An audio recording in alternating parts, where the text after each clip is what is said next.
Happy New Year, nerds! Hey, it's Ricky from All Sorts of Words, and let's kick things off by burning this channel to the ground. I'm going to share some opinions, some things I feel about comics and collecting that I want to get off my chest, and we'll see how this goes. If you hate this video, if you love this video, if you agree or disagree, it helps immensely if you do all of the stuff, the like, the comment, subscribe. So, stick around. Hot take number one that could put me in actual danger. I've searched through all of my couch cushions. I've turned out all the pockets in all the old pants and shorts I own, and I can't find a single fuck to give about PreCode Horror. So I'm into reading because of the stories. Superheroes got me here first. The hero's journey is as old as time itself. Ever since man gathered around the campfire, he's been sharing stories about SpiderMan and Aqua fellas. People that can do extraordinary things, but at the end of the day, they're still just people with problems. That's literally how Stan Lee began Marvel Comics to be the juggernaut that it is today. He had this idea of superheroes with problems. Once the cape comes off at the end of the day, how do they pay rent? How do the lights get turned on? Do they find time for laundry? I find myself really attracted to those human stories, but not so attracted to generic drama. So if I'm in a comic book store and I'm talking to a guy and he's trying to sell me on a comic and he's like, yeah, check out this guy's powers. If that's where he starts with a character, I'm not really interested. But if he begins with what makes the character themselves, how they see the world, how they navigate it, what makes them engaging and endearing, as opposed to how many cars can they lift? PreCode Horror is individual bite-sized stories that are either based on crime or real murders, and it just doesn't do it for me. I mean it. Open up a new tab, go to YouTube, type in the words PreCode Horror, and see how long it takes you to scroll until you find someone talking about the actual stories. To the 90th percentile, comic book YouTube on PreCode Horror is about the history of why these books were banned, the market of how expensive they are, and cover artists. Of course, the history has value to me and I find that interesting, but I'm not going to spend $5,000 on a cover of a spider with a human skull on it. What does that do for me? I feel like the large majority of what people like about PreCode Horror is the cover artists and the money involved in it. It's like the elite version of comic book trading. I'm going to keep it real though. I've met a lot of different comic book YouTubers over the last couple months of me doing this channel, and I have never, ever your answer's always never met anyone who said, oh no, this story is really quality. You should check it out. It's a really good story. It's the same conversations. Cover artist, some vague attempt at connecting the comic to history in general and why that's worth remembering. Okay. And then the value of the book, how rare the book is. I don't give a rat's ass. Every year, your mother makes you a birthday cake, and there's only one of those birthday cakes on Earth. That doesn't mean you're going to divide it into 16 pieces and sell it at a comic book convention for $3,000 a slice. It just means that it's rare. When people talk about the rarity of these books being something to write home about, unless there's a personal connection to me and the book, I don't care. This one's not so much a hot take as it is a hot confession. I don't think I'm actually contributing to the comic book industry at all. I am one of a billion fans on this planet who complain when stories don't pan out, when artists don't do the things that I like, or arcs don't wrap with a certain conclusion. But I don't really buy new books.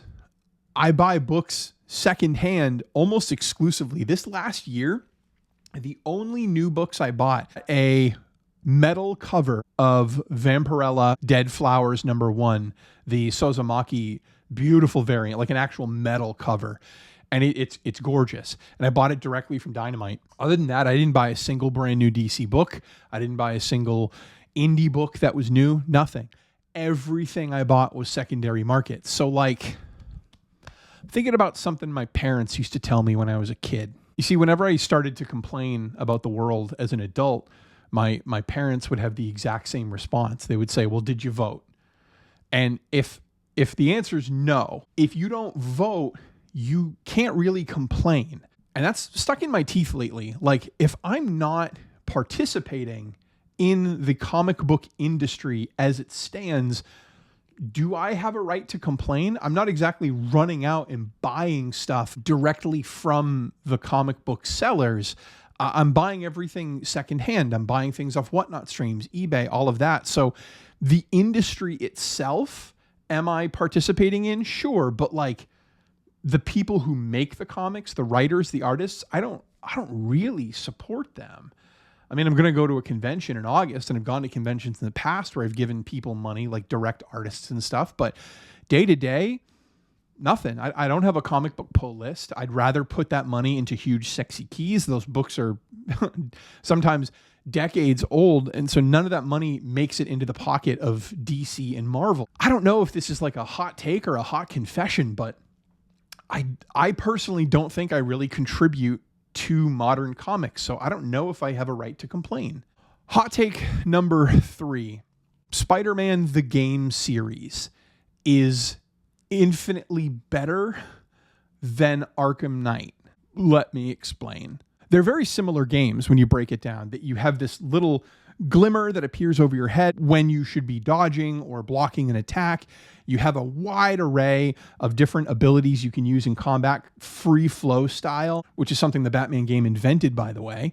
And I'm saying this as a DC stan. I only read DC. I have 9 Marvel books in my entire collection. The 4 Avengers versus JLA, the 4 Marvel versus DC, and the first appearance of Red Sonja, because I love Robert E. Howard books. And I'm conceding that Spider-Man, they're better games on the PlayStation. They're just better.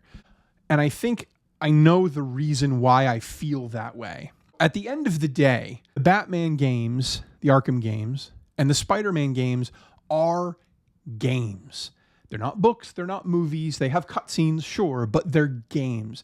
The primary function of them is for you to put your hands on a controller, wiggle the sticks around, and have things happen on the screen. It's a tactile relationship that you have with what's going on your television. And the thing about Batman and Spider-Man is that what makes Batman cool and awesome is impossible, or damn near it, to convey in a video game that's fun for me as a player, whereas the things that make Spider-Man fun and interesting are so conveyed in the video game that it's not even a fair fight. When people say Batman doesn't have any superpowers, I call them crazy.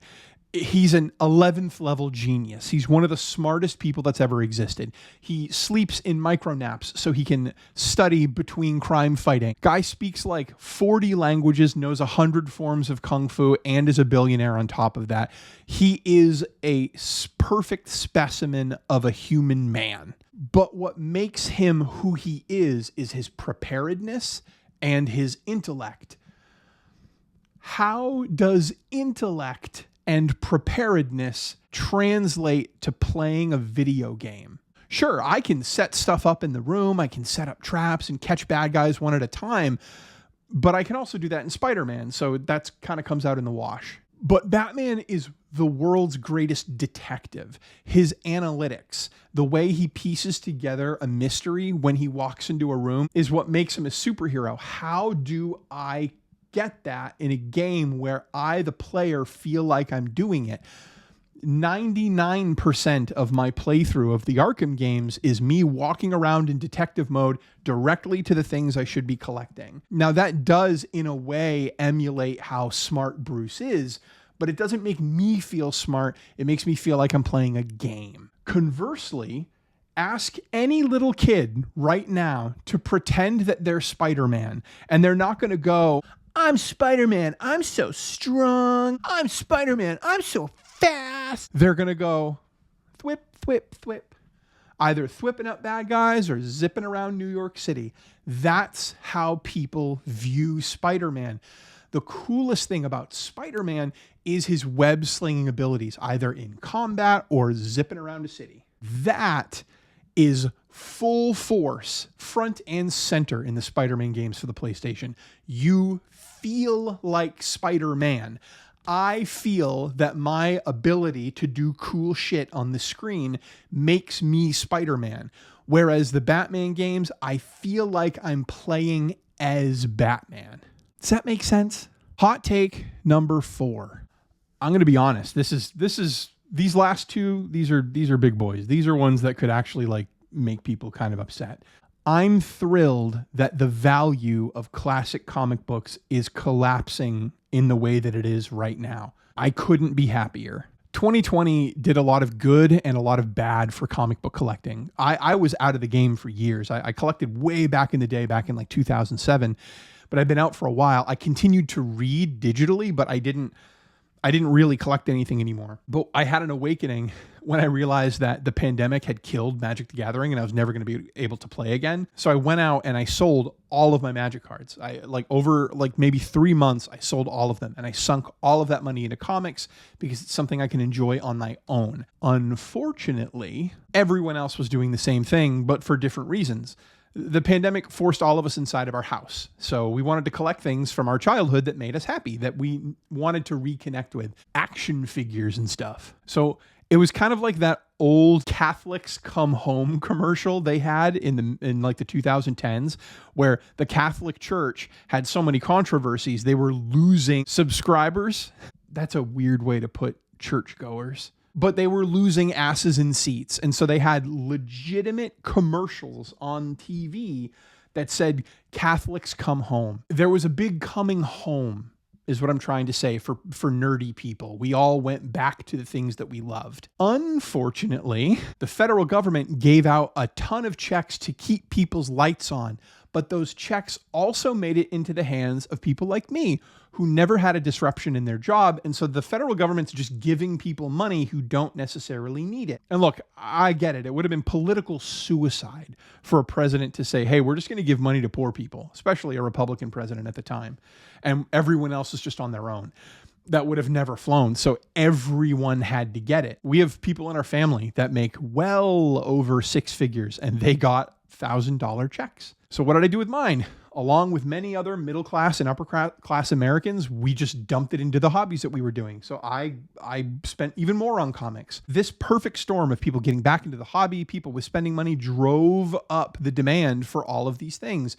And so values inflated, no joke, around like 300 to 3,000%. It was all over the place. Dollar books were going for $300 all of a sudden because they're such high quality. This became the new way of things and prices went to the moon. And investors then got involved because they saw that I could turn $100,000 into $300 overnight. So why won't I do that? Now, all of the casual hobby people who got back in because they just wanted something to do while the doors were shut are leaving or have already left. Now the investors are holding these thousands of dollars worth of books and they're trying to sell it to us, the fans who actually want to stick around in this hobby, and nobody wants to pay those prices. So we just don't buy them. We buy everything else under the sun, but we don't buy those big legacy books. And now the market's going through a pretty substantial correction. And books that were $10,000 and up, I'm seeing on the marketplace for like $6,000. Think about this, for real. We know for a fact that the X-Men are coming to the Marvel Cinematic Universe, which means they're not just going to get one movie. They're going to get the movie, they're going to get Wolverine, they're going to get any other breakout characters that come out from that production. We know this is happening, and X-Men #1 is going down, down, down every other week. Every week I'm seeing it go on sale somewhere for record lows. And we know that book's coming. So how can you possibly jazz up speculators on books that could have characters show up in movies when the ones that we know are showing up are circling the drain?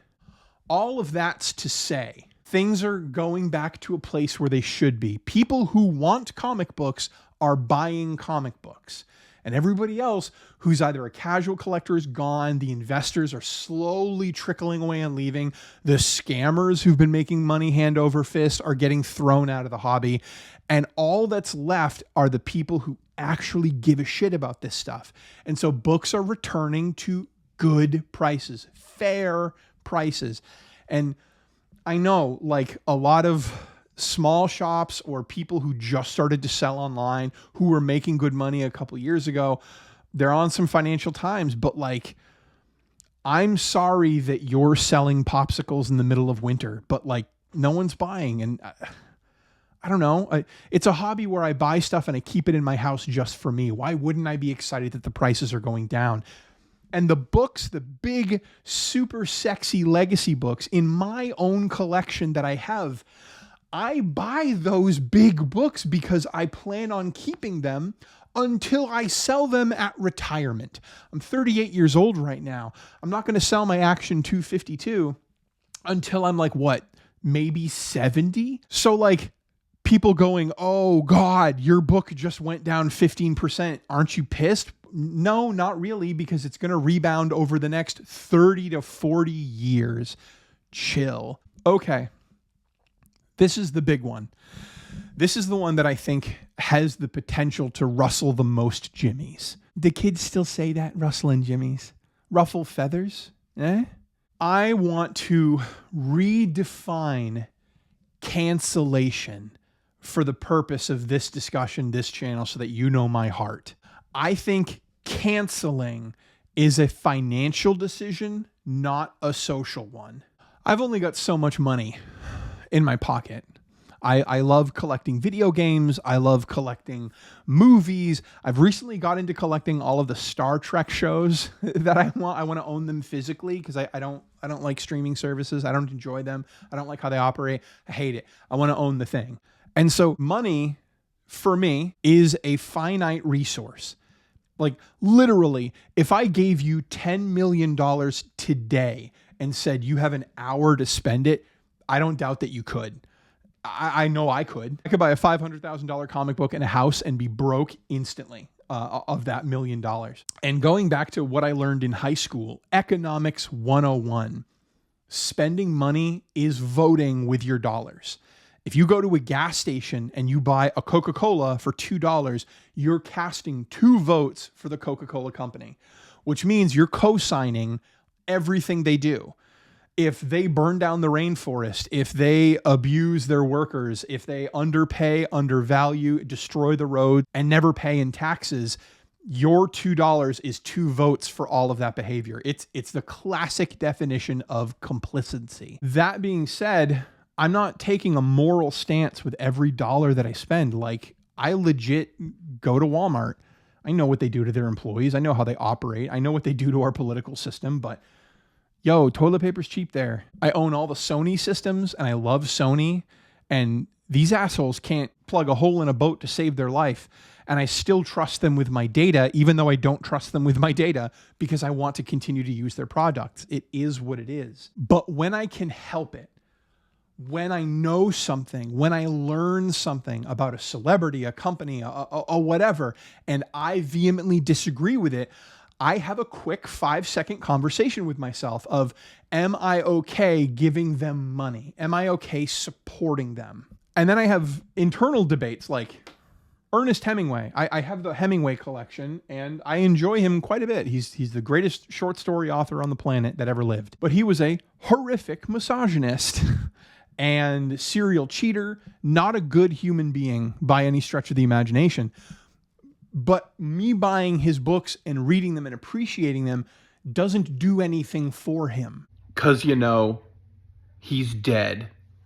Silver will never cross his palm because I buy books from a library sale. That's not how any of this works. 'Cause he's still dead. However, Chris Pratt abandoning his elderly dog, I don't necessarily want to hear his voice doing Mario, so I just don't watch the movie. I have a conversation with myself. Can I live without watching the fucking Mario movie? And the answer was yes, I can live without doing that. And so do I want to support him in any meaningful way? No. Maybe when the Mario movie is available on a torrent site, I watch it that way, knowing full well that I can have my cake actually and eat it too, because I don't want to support Chris Pratt. So I don't. So in that way, you'd think it's a social decision, because it's for a social reason, abandoning his elderly dog, that I think Chris Pratt is an asshole piece of shit. And so I don't want to support him. But that's me. I'm not going online and telling everybody that Chris Pratt abandoned his elderly dog. Boy, he's a piece of shit. Well, I guess I am now. It's that, sure. But it's the really underneath it. I live in a capitalistic society. I love the country I live in. And part of the rules of the game is everything costs money. And so do I want to vote for a piece of shit who abandoned his elderly dog? Or do I just want to spend my money on stuff that I care about? Look, if I locked myself in the hyperbolic time chamber from Dragon Ball Z, where one day equals a year of time, and I dedicated every second of that year just consuming media, I would not catch up on everything I was watching. There's a fly in here. Did I get him? Motherfucker. In that time, I wouldn't be able to catch up on all of the stuff that I have to catch up on. There's more options than just what I'm force-fed by Hollywood. Shit, you can still watch and enjoy Hollywood movies. Just, watch the older ones. And then, the company itself makes a couple shekels, but the current people that you don't like don't make any money off you, and I still get to have cool entertainment. I don't know. I only have so much money to give this planet. His back, the fly. Ah, got it.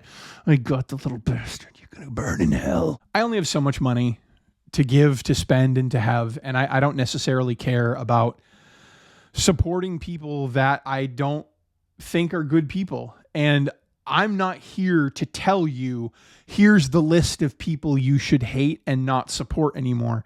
That's where cancellation becomes a bigger thing. However, on an individual level, it's not cancellation if I find out something about a celebrity and I just don't want to support them anymore. That's not cancellation. It's also not cancellation when an enormous company says, hey, person said something racist in public and we want to try to sell as many tampons as we can to the masses. So maybe we should not have this person on our payroll. I don't think that's cancellation either. That's a smart business decision. If you go to work at Target tomorrow and start ranting publicly about anti-Semitic shit or whatever the hell your beef is, they're going to fire you. Why is that different for celebrities? Why would someone go boo-hoo and cry about cancellation when a celebrity gets fired, when you'd get fired for the exact same goddamn thing because a company just doesn't want you and your nonsense representing them? I think cancellation itself is a verb. It's when a lot of people get together and say, we're going to spread the word that this person doesn't deserve work. And that's a different animal. I don't participate in stuff like that. Even if you think auspiciously that this channel right now is endorsing the fact that I don't like Chris Pratt, so you shouldn't like Chris Pratt either. I'm not. I'm just sharing why I don't like Chris Pratt. Because he abandoned his elderly dog. What a piece of... So there it is. Those are the things that I'm thinking about in the new year. I'm always trying to engage in something I call radical honesty on this channel, where I just put my feelings out there and express myself to the world. And so I had these things on my chest here. Check this out. Every time I think of something, I write it down on a sticky note and I stick them on my wall so I can think about them some more and add some thoughts to them. I dropped one. And so these are the disjointed musings of my idiotic brain. But like I said in the beginning, if any of this resonated with you and you like the cut of my jib, subscribe. If you hated what I said and you think I'm an absolute madman who needs to be told off every week when they release a video, that thing. It helps the channel. It helps me. It encourages me to keep going. I'm not going to stop, so the encouragement is helpful. Love you. Bye.